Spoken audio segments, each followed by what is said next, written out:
Это Ришикеш, ворота в Гималаи, один из духовных и культурных центров Индии, важнейшая точка йога-туризма на карте мира и город, который в 1968 году посетила легендарная ливерпульская четверка с целью познания себя.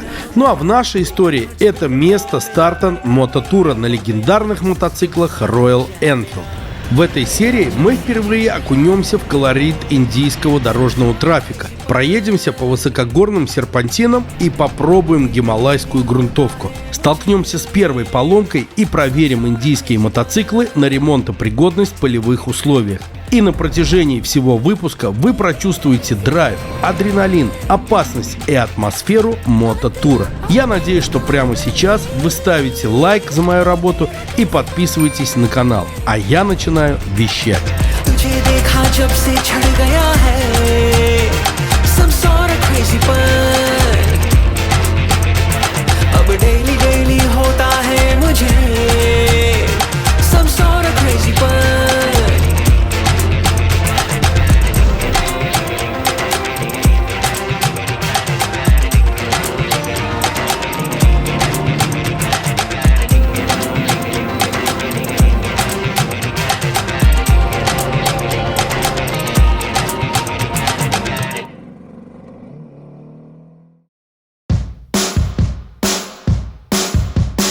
Вся наша команда проснулась на час раньше, потому что все пребывали в предвкушении мототура, и каждому уже хотелось себе выбрать железного коня. Хотя по сути они все были одинаковые, но все, кто в теме, понимают, что тут есть своя химия, и мотоцикл должен выбрать тебя, а ты его. И вот они, новенькие Royal Enfield Himalayan 450.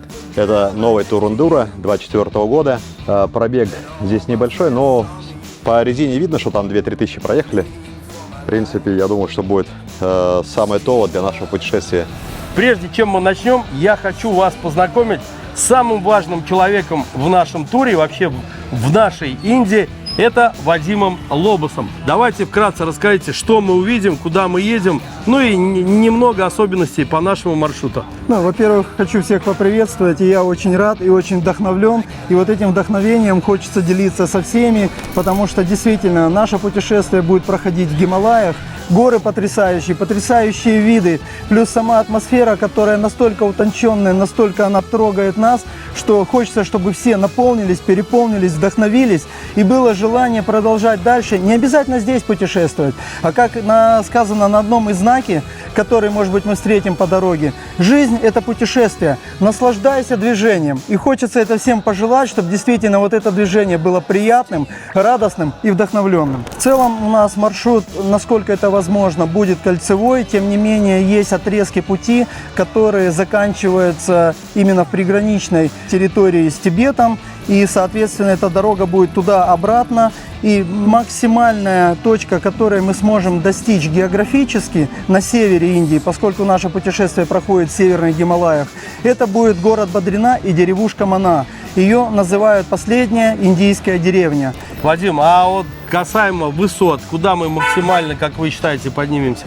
Высоты, если Гималаи нас примут и откроют себя нам, то максимальная высота, на которую мы сможем подняться на мотоциклах, это примерно 4200 метров. О, так это нормально. Я, помнится, в Прильбрусе на этой высоте уже дышалось не так-то и просто.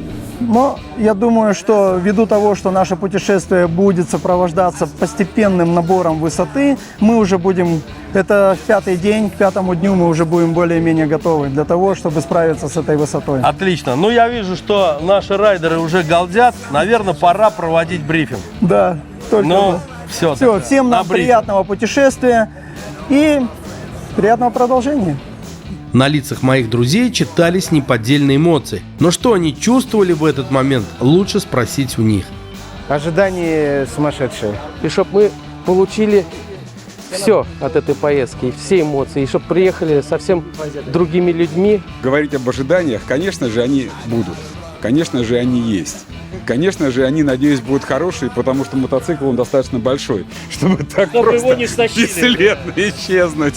Ну и, конечно, без аварийной дороги, и всем нам удачи. Ожидания у нас простые. Экзотика, значит, путешествие, интересные впечатления. Просто хочется наслаждаться природой и отдыхать. Прекрасная компания, прекрасный мотоцикл, интересная страна. Я думаю, что все будет бомбически. В ожидании какого-то чуда и благословения. Я надеюсь, что то, что мы увидим, почувствуем, испытаем, оставит неизгладимый след на долгие годы. Я думаю, что мы увидим интересные локации, но и все это покажем в нашем фильме.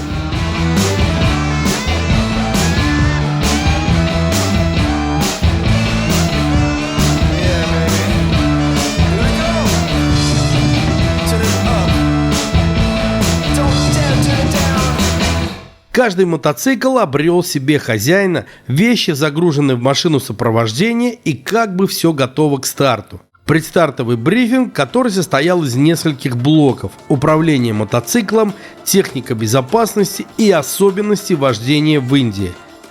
Раз, два, три!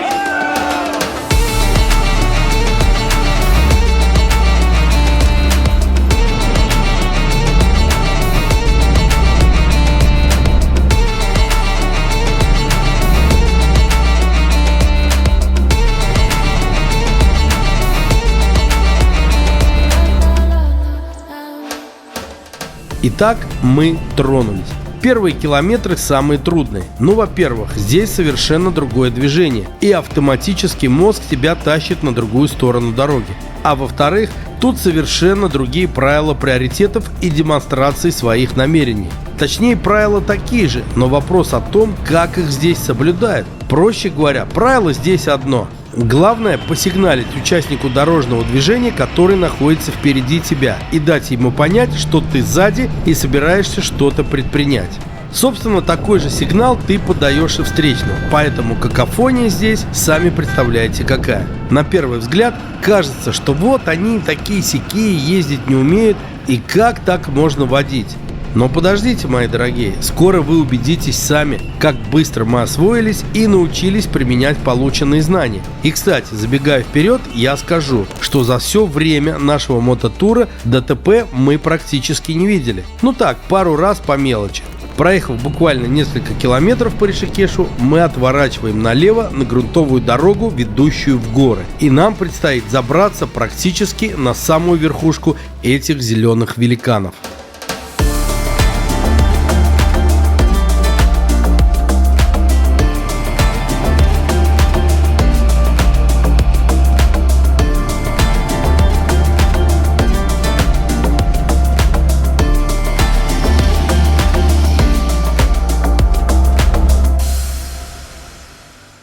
Первая высота, так сказать, взята. Что касаемо видов, это просто красота нереальная. Видишь, наверное, так реку Ганг, как видят орлы или другие какие-то хищные птицы. Касаемо дорог, ну что, покрытие, наверное, вы сами видите. Это старый ломаный развалившийся асфальт, щебень, ямки, пыль, встречки.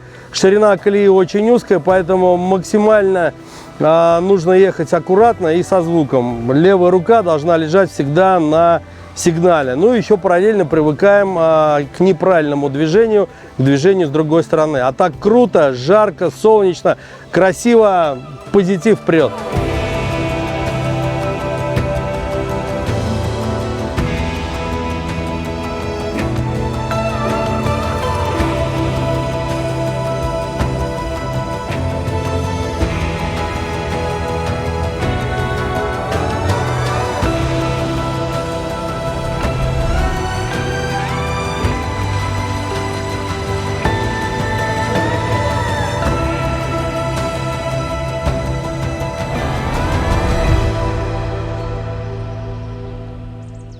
Отправляемся дальше. Дорога в плане покрытия такая же, в плане ширины тоже, в одну полосу и притом на два потока. Продолжаем набирать высоту.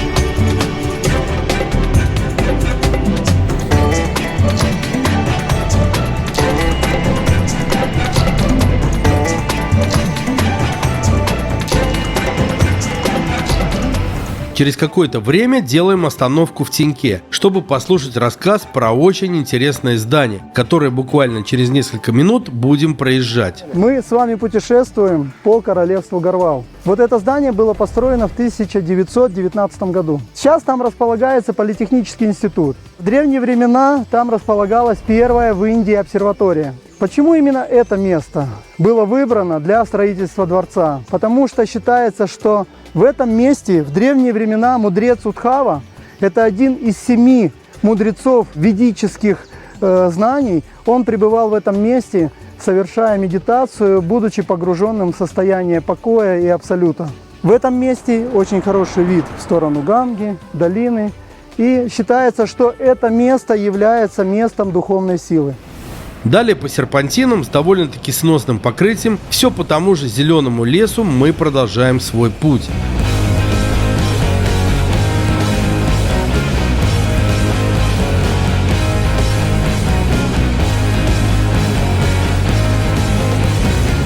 Через некоторое время мы спускаемся с гор и выезжаем на основную трассу, где получаем возможность немного вжарить и позакладывать в поворотах на повышенных скоростях.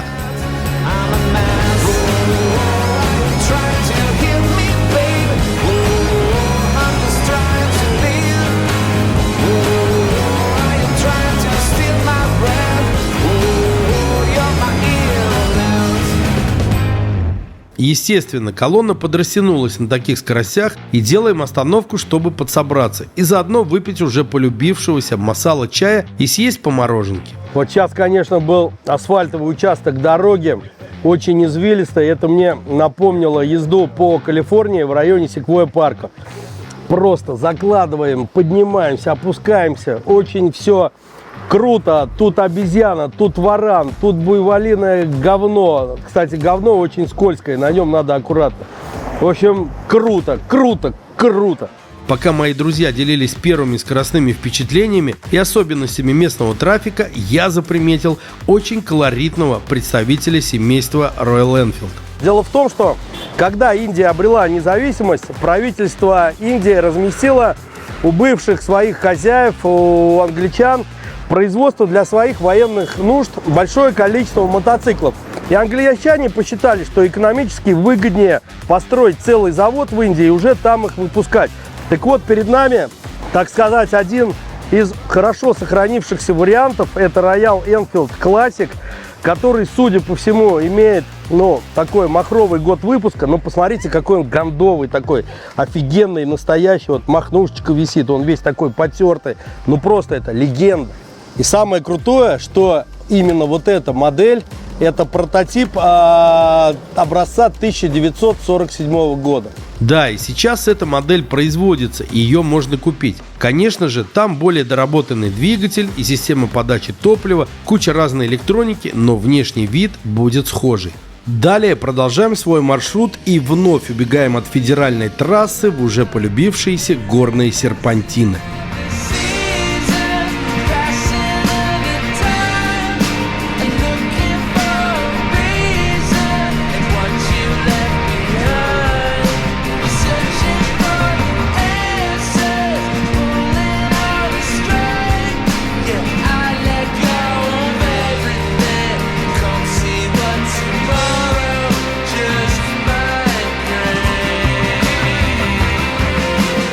Более-менее освоившись с мотоциклом и движением, темп несколько увеличился. И честно скажу, что этот участок дороги меня очень впечатлил, потому что было много серпантинов, тень деревьев давала прохладу, а дорожное покрытие было практически без сюрпризов. Единственным нюансом была хвоя, лежавшая около обочины, которая представляла опасность при вождении. И в поворотах мы все старались избегать наезда на нее. А это ослики. Здесь они являются не предметом любования, а незаменимыми помощниками человека. Вот смотрите, работник подошел, насыпал грунта в один мешок на ослике, потом во второй, а дальше засыпал еще одного осла и с ними пошел назад. Колоритненько, ничего не скажешь.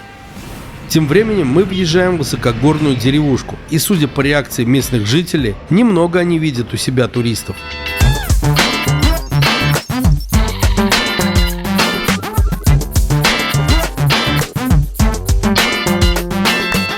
Делаем остановку для того, чтобы сфотографироваться, но, как выяснилось, есть причины и поважнее.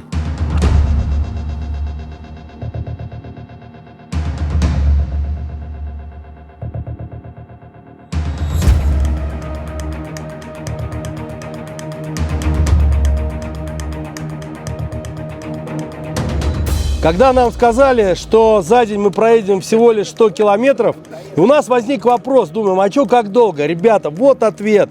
А на самом деле в горах может случиться все, что угодно. Камень, яма, пробитый картер, как в данный момент. Как это получилось, никто пока не знает, но, судя по всему, прилетел какой-то камень. И, собственно, что гадать? Давайте спросим у владельца этого, хоть и временно, но мотоцикла. Вообще говоря, вчера, когда исчезли кроссовки, было сказано, что пусть это будет самой большой неприятностью. Но, похоже, жертва Ганги оказалась недостаточная. Потому что касается вот именно вот этого события, ладно, вот сейчас, как говорится, углядел на остановке, что у меня мокрый ботинок, потому что масло не капало, практически не видно было его. Покапало все на ботинок, как-то вот сбоку. Видимо, где-то был камень, но где? Похоже, что все не случайно, потому что мы сломались как раз напротив сварки. Рядом есть алкогольный магазин. Ну и, собственно, будет повод нам сегодня жертву выбрать посерьезнее, для того, чтобы наши беды все, как говорится, прекратились. Наконец-то. А с другой стороны, все пишут, у вас как-то пресно, машина сопровождения, где хардкор, где поломки, где падения. Пожалуйста, друзья, все по заказу, как вы и просили. Так что, товарищи хейтеры, все для вас.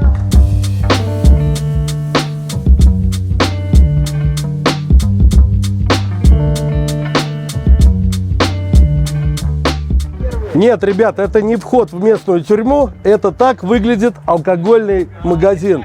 Зина, дай 2 по 0,7. Так как с алкоголем в этом регионе не все просто, наши парни решили не отказывать себе в вечернем пиве и слегка подзатарились. 25 beer, please. 25. 5, 5, 5, 5, 5. Okay. Okay. Thank you very much. Thank you. Как выяснилось позднее, на одной из ям Алексей Васильевич все же ударился картером о кочку, и защита не помогла. Но хвала Всевышнему, что мы как раз оказались в населенном пункте и остановились прямо напротив автосервиса. Наш незаменимый Фунцок – это водитель машины сопровождения и по совместительству начальник этого мототура. Раздобыл у местных сухой сварки и словно жвачкой залепил пробоину. Теперь осталось подождать, чтобы она схватилась, долить масло и вроде бы как можно ехать. Друзья, пока у нас есть время, и мы, собственно, чиним наш мотоцикл, устраняя поломку, хочу рассказать, почему корова в Индии является священным животным. Дело в том, что по ведическим канонам у каждого человека есть 6 матерей. Это мать, которая вас родила, мать-кормилица, мать-земля, мать Ганга, собственно, мать-корова и богиня Парвати, которая является женой Шивы. То есть итого 6 матерей. Пока мы чинили мотоцикл, своим внешним видом и шумом вызвали неподдельный интерес у всех местных жителей. По местным меркам наш приезд сюда – это событие вселенского масштаба. И вот губернатор этого поселка попросил сфоткаться, так сказать, порадовать этих собравшихся замечательных жителей. Он говорит, что буква В обязательно в Викторе, победа. Все, друзья, очень все круто. Спасибо тебе, мой индийский друг, все очень здорово. Парни, ну что, как говорится, ловкость рук и никакого мошенничества. Сухая сварка, 20 минут и поломка, так сказать, подлатана, можно ехать. Как говорится, все не пресно, все с приключениями, но это и есть наша жизнь. Потеряв около 40 минут времени, нам теперь без лишних остановок нужно наверстать упущенное время. Поэтому берем хороший темп и продолжаем свой путь по горным извилистым дорогам.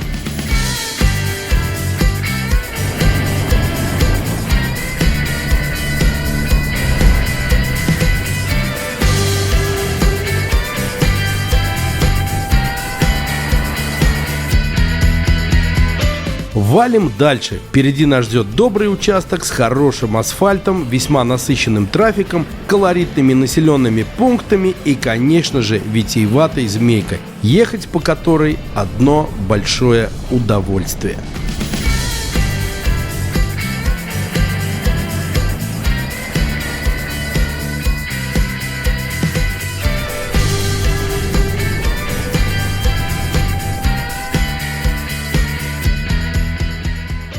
По ней-то мы и доехали до городка под названием Чамба.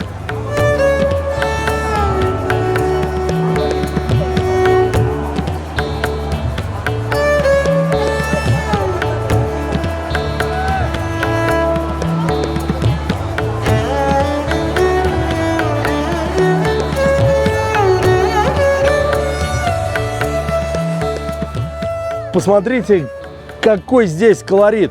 Цвета, провода, мотоциклы, люди.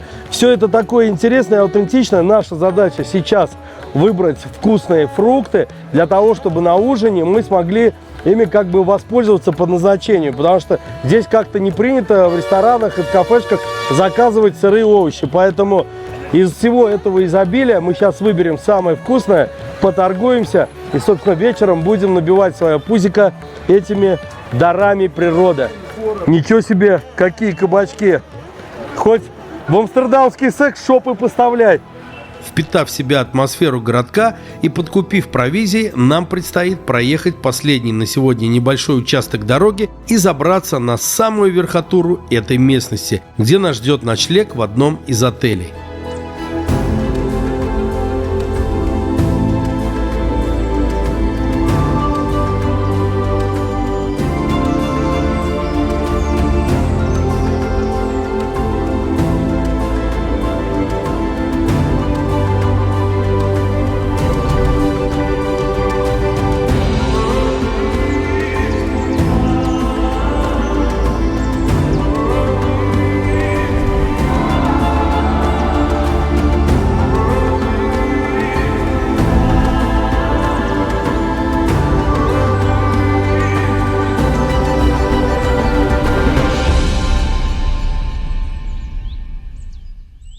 Вот и подошел к концу наш первый мотодень. И хочу сказать, что было интересно, было очень антуражно, было замечательно, потому что Индия – это очень колоритно.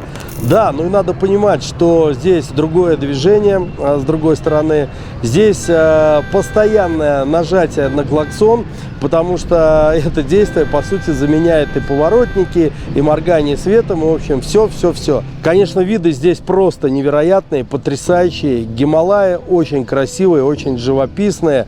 И стоять вот так вот, наблюдать, это просто невероятно. Это то, что останется в сердце навсегда. В принципе, были кое-какие приключения, мелкие поломочки, много смеха, шутки. Как обычно, самое главное во всей этой истории – это классная компания. А компания у нас то, что надо. А пока мои друзья общаются с местным пивом, купленным в том киоске, похожем на тюремные ворота, я вас приглашаю на рум-тур, чтобы вы понимали, как будет эволюционировать наши условия проживания. Так, ну, номер не маленький. Спальня, двухспальная, буду спать как король. Есть диванчик, журнальный столик, стол, где можно поработать. В данном случае он для меня имеет ценность для зарядки всех моих многочисленных гаджетов. Значит, телевизор, который нам, собственно, не особо нужен. Есть вот такой вентилятор, потому что кондиционер здесь, судя по всему, особо не нужен, потому что здесь будет, если честно, прохладно. Теперь давайте посмотрим вид, какой отсюда открывается. А вид, друзья, просто бомба.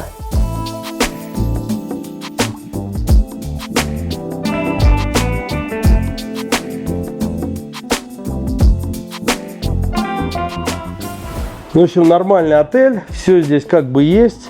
Так, кстати, не посмотрел, что из себя представляет санузел. Но санузел просторный. Пожалуйста, мой до дыр, зеркало. А ванны, естественно, нет, но она и не особо нужна. Зато есть вот такой просторный душ. Есть полотенчики, собственно, унитаз. Ну, в общем, классный номер. Все есть. Говорят, что здесь есть бассейн, поэтому надо быстро переодеться и пока светит солнышко, пойти искупаться. Что, собственно, сейчас я и сделал.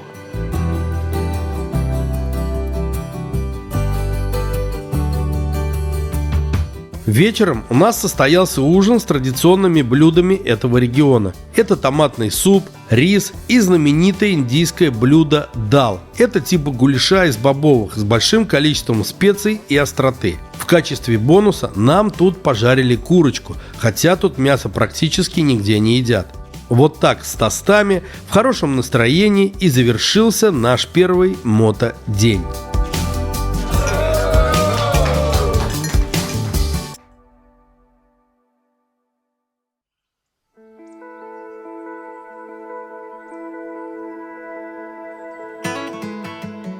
Итак, новый день нашего мототура. Погодка солнечная и довольно прохладная. И это не мудрено, ведь мы на высоте около 2500 метров. Поэтому с утра мы надеваем на себя утепляющие слои под мотоэкипировку.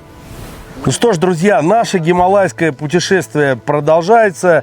И сейчас наш любимый и многоуважаемый гид Вадим расскажет, какие приключения, какие маршруты ждут нас сегодня. Вадим, тебе слово. Да, доброе утро, приятное начало дня и приятного продолжения всем нам путешествия. Мы продолжаем углубляться в Гималаи по долинам, вдоль рек. Будем подниматься на некоторые высоты. Невысоко, все где-то в пределах 2-2,5 тысячи метров, но тем не менее будут открываться красивые виды на те долины, которые будут оставаться внизу. И мы проедем очень большое озеро. Это озеро искусственного происхождения. Озеро называется Техри-Дам. Ну что, пожелаем нам удачи и в путь. Приятного дня, да. Приятного путешествия.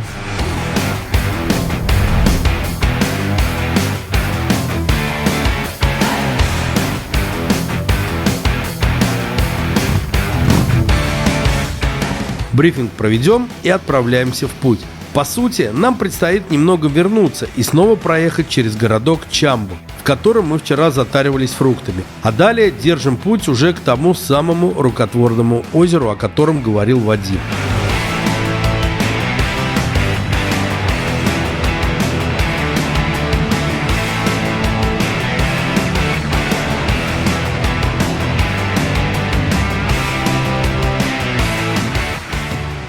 Перед нами озеро Техри. Это озеро искусственного происхождения. На самом деле это Ганга.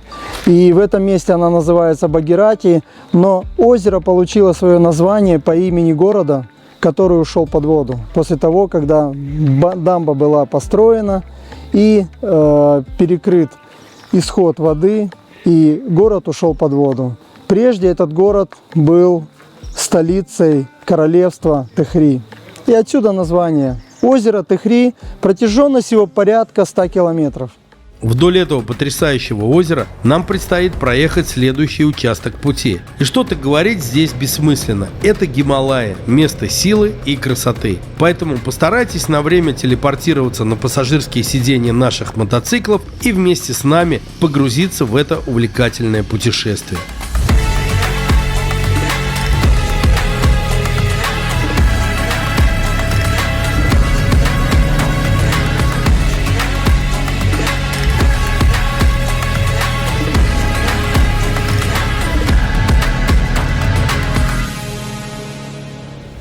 На одной из панорамных площадок делаем короткую остановку, чтобы сделать несколько видовых фотографий.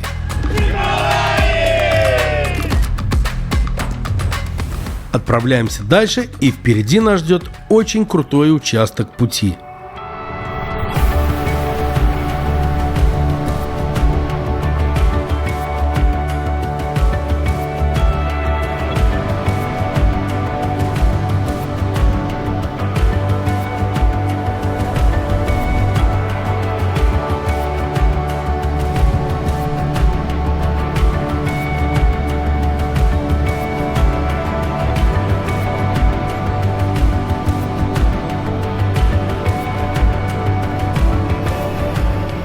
Скажу честно, во время движения и я, и мои друзья испытали невероятное комплексное чувство, сочетающее в себе восторг от окружающей красоты горного озера и волнение и страх от управления мотоциклом по такому узкому мосту на значительной высоте. В общем, это было незабываемо.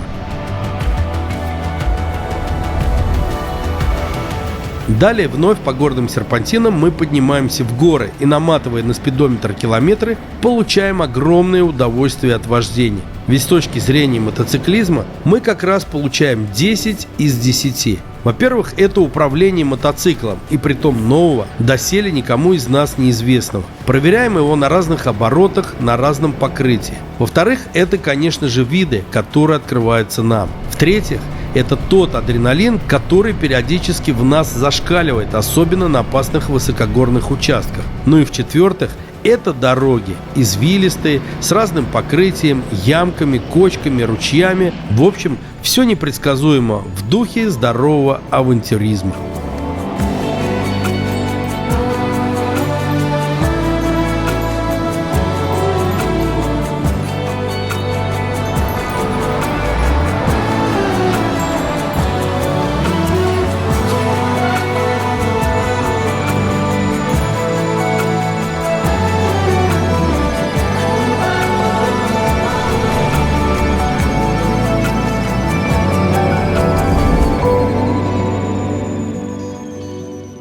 Снимая наши прохваты по горам с дрона, у нас случился очень прикольный случай. Ну то есть для вас, зрителей, прикольный, а для меня и оператора это был плюс целый пучок седых волос в бороде.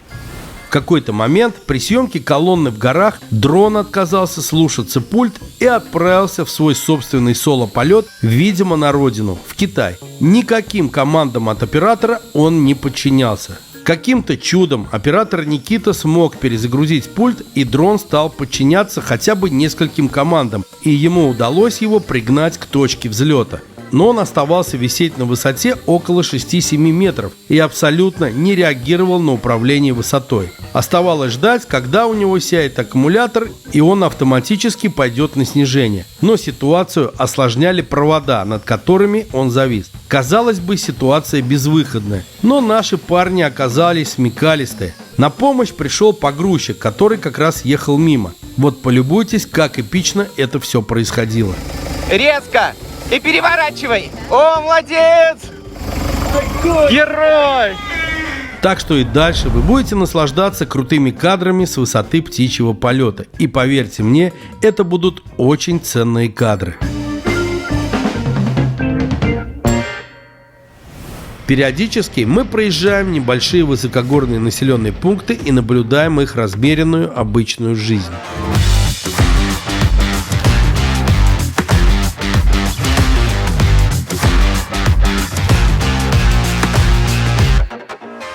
Так, ну что ж, наше первое знакомство с индийской заправкой, несмотря на то, что как бы все окружение, то есть деревеньки такие, хоть и аутентичные, но очень бедненькие.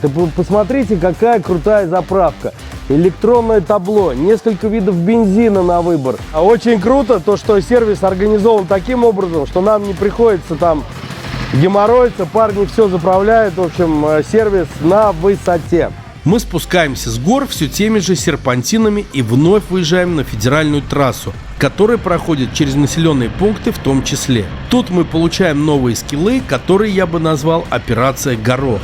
В пробках каждый должен найти себе такой путь, чтобы объехать всех и все. И неважно, где он будет пролегать – по обочине, по тротуару встречного движения или между встречных машин.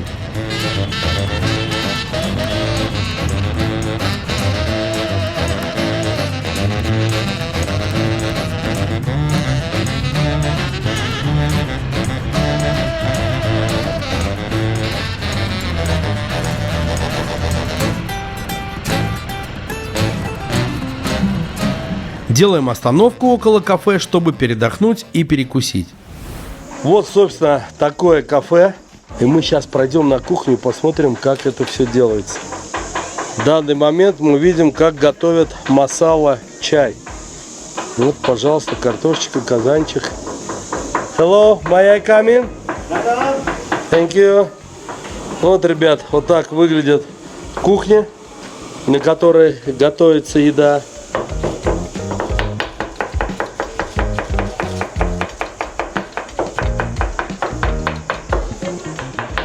Ну что, дорогие товарищи хейтеры, наконец-то сбылась ваша мечта. Никаких гламурных ресторанов, все вот так вот по-простому. В общем, поэтому жду ваши комментарии, жду ваши восторженные отклики на данное видео. Как видите, все ближе и ближе к народу. Вот это самый главный аксессуар при поездке в Индию. Без этого никуда. И уже входит в привычку протирать все, что дают в местах общепита. То есть нужно спиртовой салфеткой протереть тарелку, потом ей же протереть вилку, ложку и стакан. Потому что если этого не сделать, просто вас может выстегнуть очень надолго. Все то же самое делаем с ложечкой. Ага, и стаканчики. И стаканчики. Но, чтобы было понятно, о чем я говорю, да, вот, посмотрите. Это мы протерли чистые тарелки, которые нам подали. Представляете, вы приходите в Москву, в ресторан в какой-нибудь, возможно, имеющий звезды Мишлена, а вам вот такое подают. Друзья, в общем, еда простых байкеров, путешествующих по Индии, очень простая. В данном случае это просто рис. Просто отварной рис. А вот это микс бобовых, называется дал. То есть просто берем вот этим, поливаем рис. Также еще очень популярная закуска, точнее сказать, это соус. Соус пикл, который очень пряный, такой кисло-соленый. И готовится он на основе зеленых манго. Ну что, пробуем.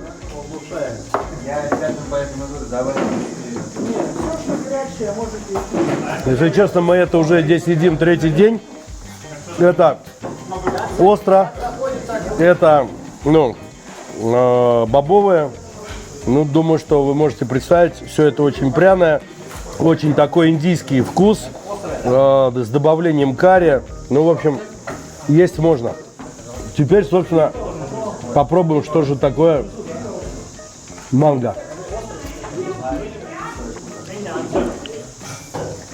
Остро, кисло, соленое.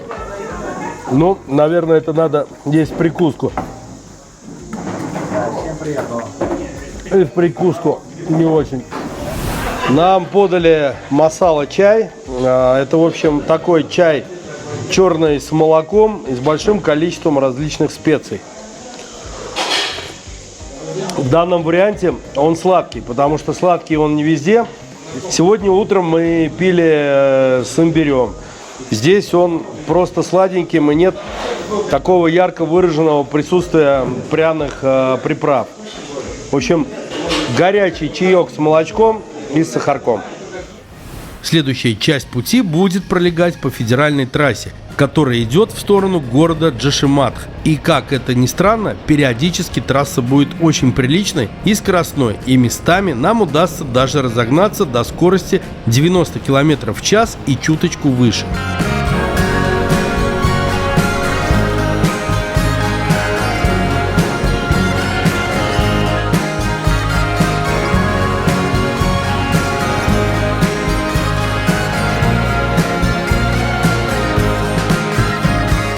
Местами дорога забиралась выше и, проходя по краю горы, сужалась и имела покрытие близкой к грунтовке, так как водопады, камнепады ее разрушали. Но здесь она имела и свои самые крутые панорамные виды, потому что внизу в ущелье протекала речка. С обеих сторон были или живописные скалы, или рисовые террасы. Вот как, например, здесь.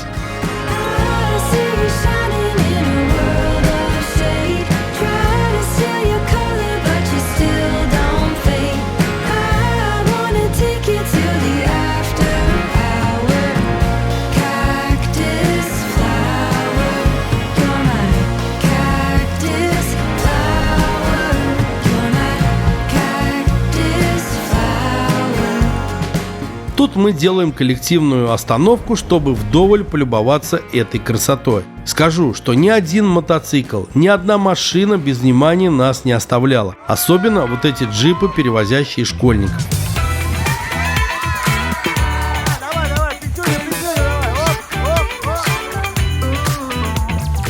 Следующий участок дороги был также очень живописным и интересным. так как при строительстве дороги строителям приходилось спиливать скалы и делать под ними углубления. И проезжая под ними, ты испытываешь особенные эмоции. Да и выглядит это очень красиво. Местами бывало достаточно опасно, особенно при разъездах со встречными большими машинами.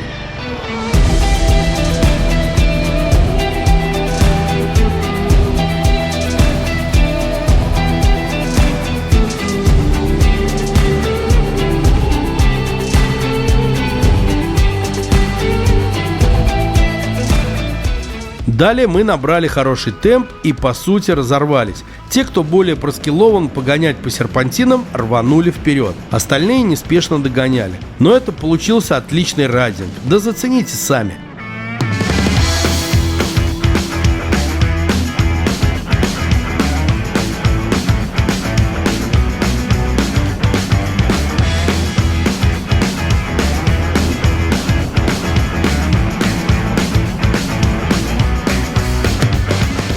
Остаток пути мы медленно, но верно всей бандой также по серпантинам дошли до точки нашего ночлега. Наше место ночлега на сегодня – это маленький гостевой дом. Вот с таким потрясающим антуражем, с офигенным видом. Здесь, в горах, здесь уже чувствуется, что прохлада. И немножко подустали, честно сказать, но зато получили удовольствие от райдинга. Ну и, собственно, от своих скиллов, которые приобрели здесь уже, в Индии. Было круто. Наш гостевой дом расположился близ населенного пункта Чопта и назывался он Snow Views, что переводится как «снежные виды». И это неспроста. Днем в хорошую погоду можно видеть горы с заснеженными шапками. И поверьте мне, завтра я вам это покажу. Ну а сегодня нам предстоит разместиться здесь на одну ночь, выдохнуть, поделиться эмоциями, поужинать и максимально отдохнуть перед завтрашним непростым днем. И после рум-тура и ужина я расскажу, почему он будет непростым. Друзья, ну что ж, давайте проведу вам традиционный рум-тур в этом гостевом доме. Ну, смотрите, номер достаточно просторный. Байская кровать такая большая, красивая. Посмотрите, какие тумбочки. Это же закос под ибоновое дерево, так сказать. Все очень красиво. Диванчик есть, шкаф. Ну-ка, что в шкафу? В шкафу постельные принадлежности, кстати, дополнительные, потому что здесь достаточно холодно будет. Так, что с санузлом? Санузел. Судя по всему, душ. Вот. Нас предупредили, что здесь два отдельных крана. Вот написано hot water. Это горячая, это холодная. То есть английская система, ну, в принципе, которая перекочевала и к индусам. Набираем в ведро горячую воду и холодную, смешиваем и потом, как в русской бане, ковшичком поливаемся, мылимся, моемся. Ну и незаменимый атрибут, что как бы не может не радовать. Но, в общем-то, такие у нас апартаменты на сегодняшнюю ночь.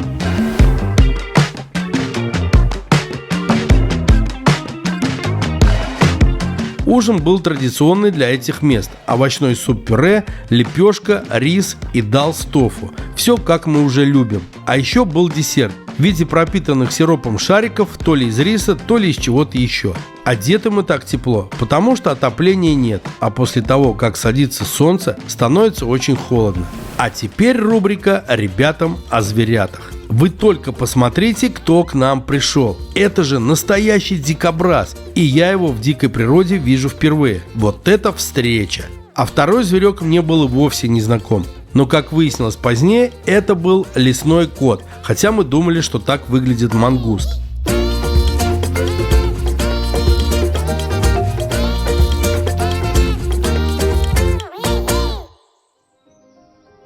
Теперь, как и обещал, я расскажу о предстоящем восхождении.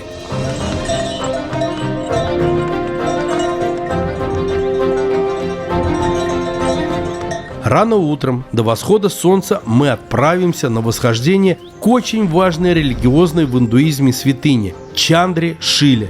Мы поднимемся туда, где, по легенде, Господь Шива танцевал, создавая божественные силы. На себе-то мы и прочувствуем их действия. Босыми ногами мы отстоим около 40 минут на ледяных камнях, чтобы попасть внутрь старейшего и одного из важнейших храмов в Индии. И что там будет нас ожидать, вы скоро узнаете. А начнется мое восхождение весьма скомканно. Весь говне. А еще в этом выпуске будут красивые горные серпантины, колоритные местные жители, традиционные для Гималаев населенные пункты и очень опасный моторайдинг. Поэтому с вас подписка и жирный лайк, а я с вами прощаюсь и до новых встреч на канале.